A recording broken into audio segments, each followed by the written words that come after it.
pizza for dinner. Yummy.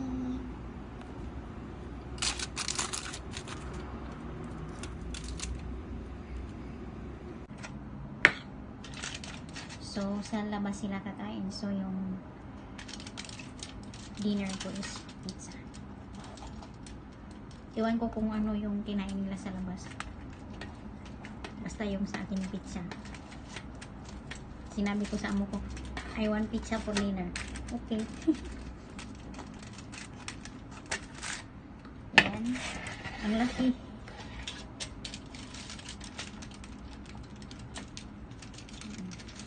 Hindi ko ito maubos. Kainin ko yung babukas. Pizza.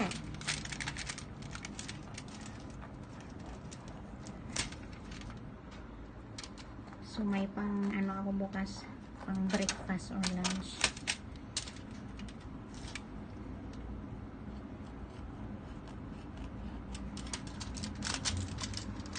Ayan siya. Let's eat.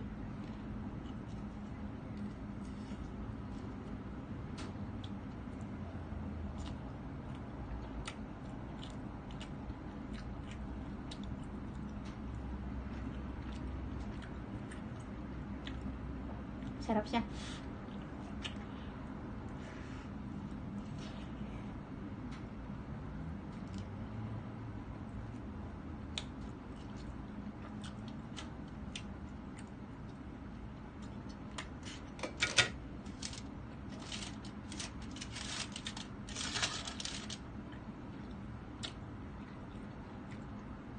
Dami.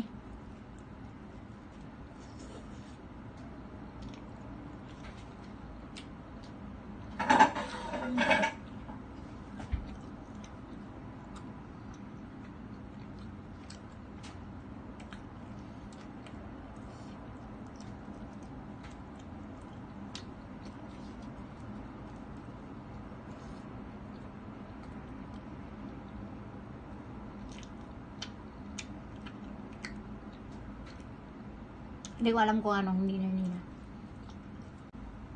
So, sinabi ko sa amo ko. Sabi ng amo ko, sa labas kami mag-dinner. Okay. Can I eat pizza for dinner? Yeah.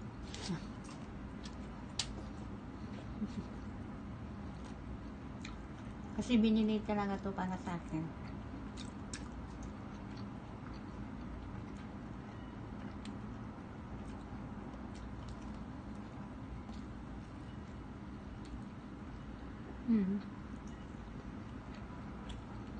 Cheesy.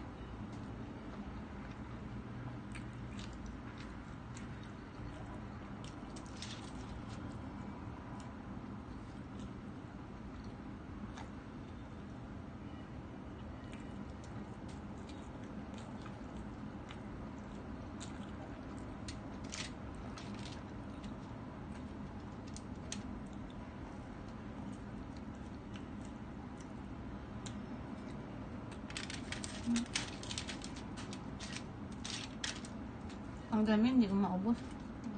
Wow.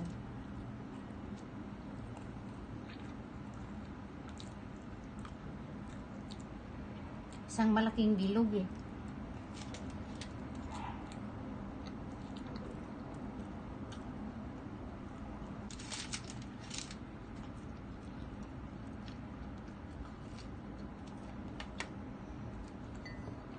Wow, ako to din.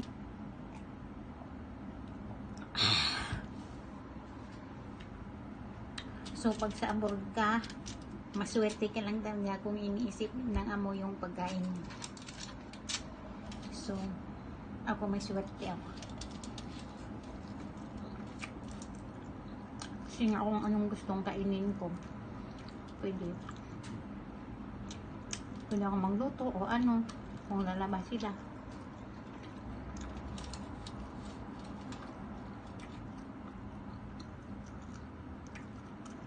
Pwede rin lalabas sila, pwede rin na bilan nila ako ng pagkain pa uwi.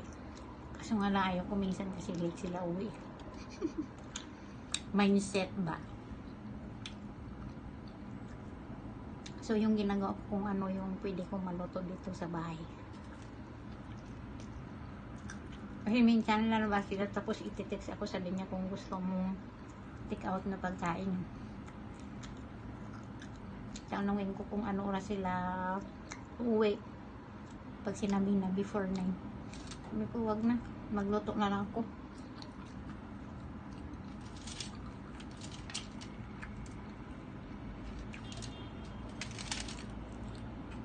Kaya kanina late na siya nagsabi na kakain sila ng dinner sa labas.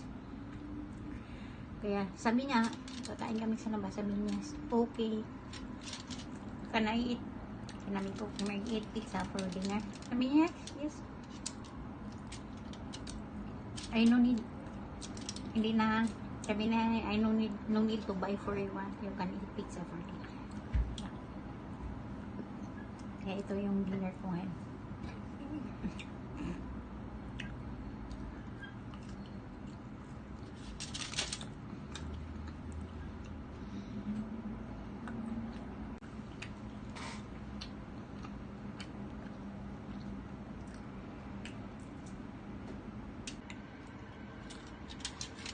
Mukbang na to, mukbang pizza.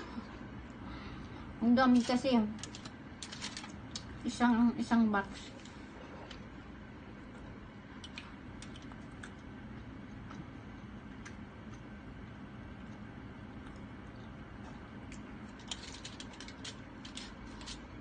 Minsan lang naman to, siguro last kong kumain ng pizza is like 3 months ago. Hindi naman lagi yung ganito, hindi naman maganda to.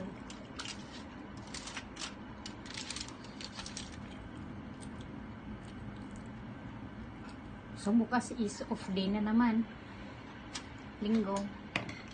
So alam na kung anong gagawin, hindi matulog. Tulog is life.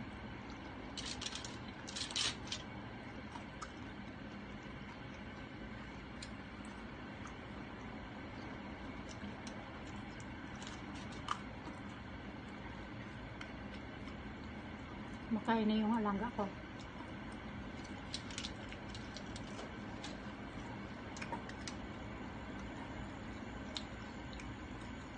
Hirap pala pag content mo yung mukbang mo.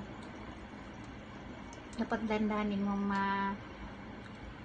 maubos yung kinakain mo para maabot ka sa 13 minutes.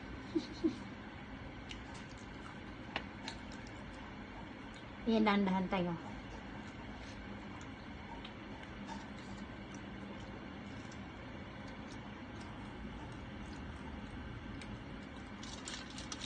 So yung natira itago ko to. Tapos kainin ko bukas. Breakfast, lunch, or dinner. Iwan ko kasi bukas matulog ako ng whole day. Tapos labas ako noon mga 3 PM na. Mostly every Sunday doon ako kumakain ng lugaw. Every Sunday. Kasi ang sarap ng lugaw nila. Masarap yun kapag malamig. Winter kasi ngayon. So like, mostly, dati every Sunday, kinakain ko noodle soup. Yung spicy noodle soup. Na may beef, pork, or anything na meat. Kung gusto mo magpagpilian. Spicy and sour noodles. Yun talaga every Sunday kinakain ko. At ngayon din na-discover ko kasi yung lugaw na yun. Yung lugaw nila is maraming pagpipilian. Maraming flavor. May fish, chicken, may egg, may pork. Basta daming pagpipilian. Ano yun ang famous Cantonese porridge. Pati nga amo ko minsan doon bumibili. So yung favorite ko talaga doon is fried fish belly. porridge.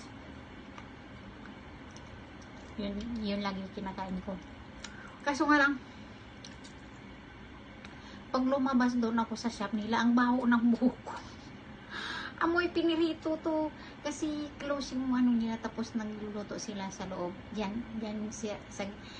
rin yun. Kung saan ka kumakain, diyan rin sila nagluluto. So, paglabas ko niyan, di ba, nakaligo na ko. Diyos ko, pag uwi ko, ang baho ng buhok ko, amoy pinirito na kung ano, basta, ang baho ng buhok ko. Pag doon ako kakain. Kaya minsan iniisip ko kaya minsan iniisip ko na hindi fried fish belly yung kakainin ko. Fried sila, Diyos ko. Paglabas ko niyan, after kong kumain, paglabas ko niyan, ang baho ng buhok ko. Kasi yung aso, di ba, pumupunta sa buhok natin. Amoy pinirito na yung buhok ko, amoy isda. So kung pupunta ka ba sa ibang lugar, ibang shop, maamoy talaga nila yung buhok mo. Alam naman natin yung isda, mabaho, di ba, pag pinirito. Hindi naman tuyo yung isda, kaso lang ang baho ng buhok ko pag lumabas ako doon. Yung pumunta nga doon, presko yung buhok mo, mabango. Diyos ko, paglabas mo, amoy usok na or amoy pinirito na. Kaso nga lang gusto ko yung yung porridge nila eh. Ayoko rin mag-take away. Nakakainin ko kung saan sa bench. Ayoko nang ganyan. So doon na lang ako kakain. So wala na akong choice. Kasi minsan gusto ko yung fried fish belly porridge nila. Tapos nilalagyan ko lang ng chili sauce yun. Oh my God, ang sarap.